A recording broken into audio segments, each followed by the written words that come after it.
Whip जारी, इधर सत्ता पक्ष की विप जारी होना तो फिर स्पष्ट इशारा है कि आप कुछ करने वाले हैं। वो उसमें ये भी है ना, जैसे एफसीआरए वाला बिल भी लेकर आना ही है, तो मुझे लगता है कम से कम एक बिजनेस तो सरकार पूरा करेगी इन 4 दिनों में, चाहे एफसीआरए वाला हो सकता है। एफसीआरए में देखिए क्रिश्चियन ऑर्गेनाइजेशंस को भी इन्होंने रीच आउट किया है, उनकी बात सुनी गई है।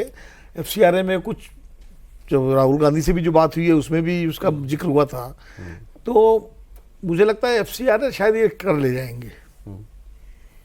वो एक तो कुछ कल शायद वो एक चीफ मिनिस्टर नॉर्थ ईस्ट की स्टेट की मिजोरम की शायद मिजोरम उन्होंने कहा 12 तारीख को बहस होगी इस पे।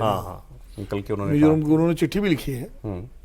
तो हालांकि 12 से पहले वो इस लिहाज से मतलब होना चाहिए था कि यूजुअली क्या होता है कि पार्लियामेंट का जो लास्ट डे रहता है तो मॉर्निंग में ही वो लोग एडजर्न कर देते हैं, मतलब 30 मॉर्निंग में एडजर्न कर देंगे।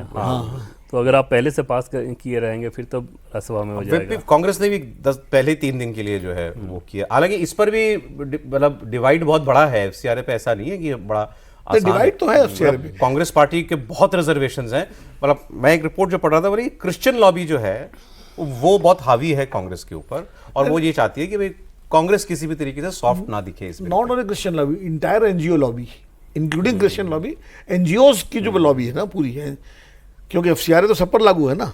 उसमें बहुत सारे ऐसे एनजीओज भी जिनका क्रिश्चियनिटी से कोई लेना देना नहीं, लेकिन है एनजीओज, बड़े बड़े एनजीओज हैं, तो वो सब इस पे जो है कॉन्शियस है इसको लेकर के इस बिल को। हालांकि इस जो मतलब फॉरेन फंडिंग का जो जितना पूरा मतलब आप माने एक पाई है उसमें क्रिश्चियन या मिशनरी फंडिंग जो है वो बहुत छोटा लिमिटेड है, वो शायद कुछ 10 या 17 ऐसा कुछ है।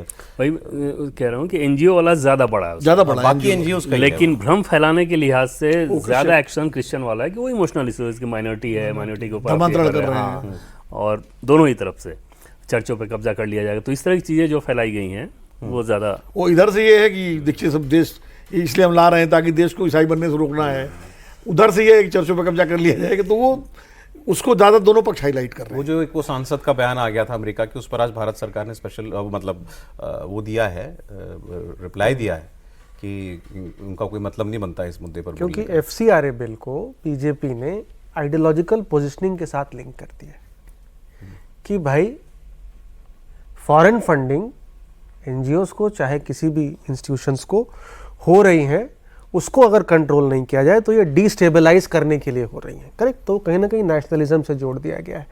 अब डिलिमिटेशन और वुमेन रिजर्वेशन बिल जो है ये कोई आइडियोलॉजिकल मुद्दा तो है नहीं, it is largely a technical मुद्दा कि भाई 1971 के सेंसस पे ही आज भी हमारे यहाँ लोकसभा की सीटें तय हैं और 2026 तक उसका एक्सटेंशन हुआ था।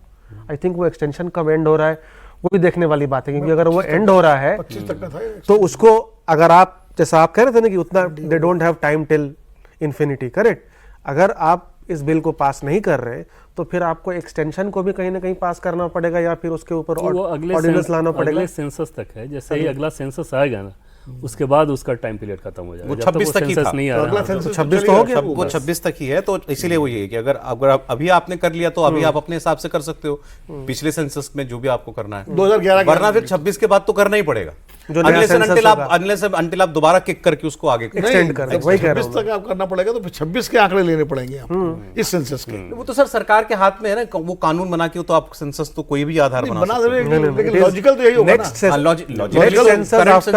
करंट होगा। अभी जो पास हो रखा है उसमें है नेक्स्ट सेंसस आफ्टर 2000। एक अखबार की रिपोर्ट ये थी कि डीएमके ने जो शर्तें रखी हैं उसमें एक ये भी है कि इस बार करने के बाद फिर अगेन 25 साल के लिए आप उसको फ्रीज में डाल दें। उसमें 2-3 चीजें, एक तो ये कि 50% हर सीट में, हर राज्य में वहाँ की सीटों में बढ़ोतरी हो, ये आप मेंशन कर दें। दूसरी चीज़ कि अगले 25 साल के लिए फिर फ्रीज कर दें।